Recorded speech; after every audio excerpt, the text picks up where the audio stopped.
یہ نکاح کا جو خطبہ پڑھا جاتا ہے نکاح اور اس میں جو آیتیں پیش کی جاتی ہے ان آیات کا اجمالی مفہوم یہ ہے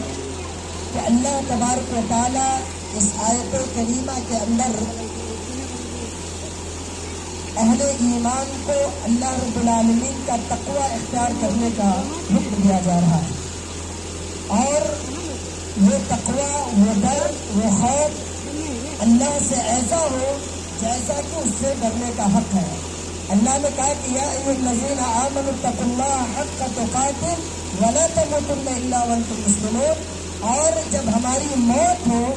ہم مسلمانوں کی تو اس حال میں ہماری موت ہو کہ اس وقت ہم اسلام پر قائم رہے، ایمان کی حالت میں رہے۔ اور دوسری آیت کے اندر اللہ تبارک و تعالیٰ نے کہا عام انسانیت کو اللہ نے تقوی اختیار کرنے کا حکم دیا ہے، کہا یا ایھا الناس اتقوا ربکم الذی خلقکم من نفس واحدہ، کہ لوگوں اپنے اس رب سے ڈرو جس رب نے تمہیں ایک ماں اور ایک باپ سے پیدا کیا ہے۔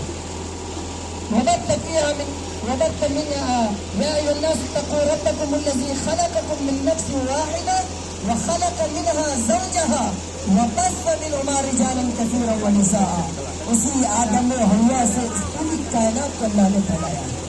اور اس کے بعد نوشہ بابو جو یہاں تشریف فرما ہے، اللہ نے خصوصیت کے ساتھ انہیں اور عام مسلمانوں کو بھی اس بات کا حکم دیا کہ واتقوا اللہ الذی تساءلون بہ والارحام، کہ ڈرو اس اللہ سے جو اللہ آپ سے آپ کے رشتہ داریوں کے بارے میں سوال کرے گا، پوچھے گا۔ آج ہمارے معاشرے میں یہ جو تصور رکھا گیا ہے کہ بیوی کو جتنا مار لو پیٹ لو، بیوی کے گھر والوں کو جتنا ستا لو، جتنا پریشان کر لو، اصل مردانگی اسی میں نہیں۔ واتقوا اللہ الذی تساءلون بہ والارحام، اصل مردانگی یہ ہے کہ انسان اپنی بیوی کی عزت کرے، اس کی قدر کرے اور اس کو راہ راست پر باقی رکھے، پند و نصائح کے ذریعے، حسن معاشرت کے ذریعے اچھا سلوک کر کے۔ اور یاد رکھیے اگر میاں بیوی ایک دوسرے کے حق کو مارتے ہیں، ایک دوسرے کو حق کو اگر پہچانتے نہیں ہے تو اللہ نے کہا کہ ان اللہ کان علیکم رقیبا۔ دنیا کی نگاہوں سے ہم اور آپ اوجھل ہو سکتے ہیں، لیکن اللہ رب العالمین 24 گھنٹہ ہماری مانیٹرنگ کر رہا ہے، تو ہمارے ایک ایک عمل کے بارے میں اللہ کے ہمیں جواب دے رہا ہے۔ اور تیسری آیت کریمہ اللہ تبارک و تعالیٰ نے اس کے اندر بھی عام مومنوں کو اس بات کا حکم دیا کہ یا ایھا الذین آمنوا اتقوا اللہ وقولوا قولا سدیدا،